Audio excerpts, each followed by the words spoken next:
তদন্তকারী কর্মকর্তা ফার্দার তদন্ত করবেন এবং বিচারিক প্রক্রিয়ার মাধ্যমে চূড়ান্ত সত্য উদ্ঘাটিত হবে। অসহায়ের পাশে দাঁড়ানোর রাষ্ট্রের যেমন দায়িত্ব, আইন শৃঙ্খলা রক্ষাকারী বাহিনী হিসেবে এটা আমাদেরও দায়িত্ব।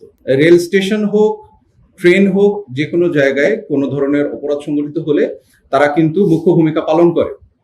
কখনো কখনো এরকম দেখা যায় যে ছোট বড় বিভিন্ন ধরনের অপরাধ সংঘটিত হয়, যেগুলো তাৎক্ষণিকভাবে রেল পুলিশ হয়তো সমাধান করতে পারে না। সেগুলো দিয়ে মামলা হলে আমরা কিন্তু ছায়া তদন্ত শুরু করি, যেমন আজকের এই ঘটনাটা।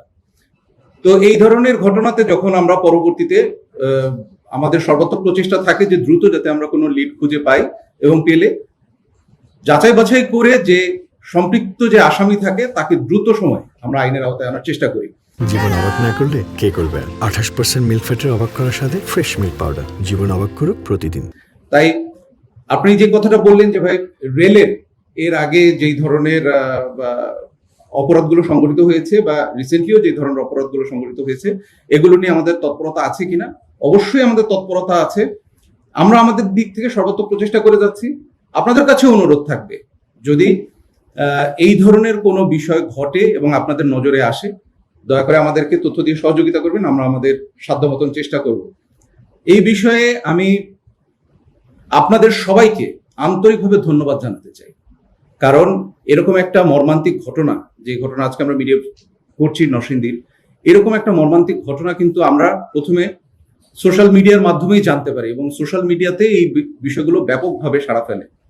সারা দেশের মানুষ কিন্তু এই বর্বরোচিত হামলাটা দেখেছে এবং উনি অত্যন্ত অসহায় একজন দরিদ্র মানুষ ছিলেন। তাই অসহায়ের পাশে দাঁড়ানোর রাষ্ট্রের যেমন দায়িত্ব, আইন শৃঙ্খলা রক্ষাকারী বাহিনী হিসেবে এটা আমাদেরও দায়িত্ব।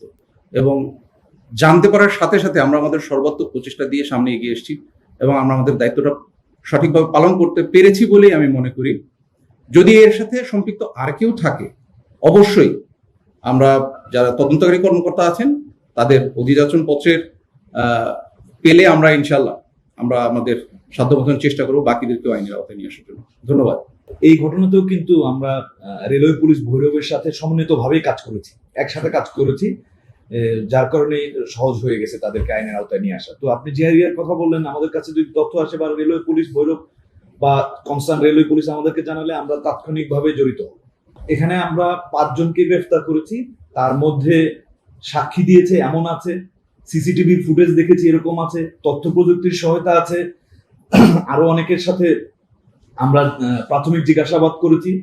তো তারা অবশ্যই সম্পৃক্ততা পাওয়া গিয়েছে বিধায় তাদেরকে আমরা আইনের আওতায় নিয়ে এসেছি। এরপরেও তদন্তকারী কর্মকর্তা ফার্দার তদন্ত করবেন এবং বিচারিক প্রক্রিয়ার মাধ্যমে চূড়ান্ত সত্য উদ্ঘাটিত হবে। এগুলো সবই তো ছিল আমাদের প্রাথমিক জিজ্ঞাসাবাদের মাধ্যমে, আর এই সকল সার্কামস্টেন্সিয়াল এভিডেন্সের মাধ্যমে আমরা তাদেরকে গ্রেফতার করেছি।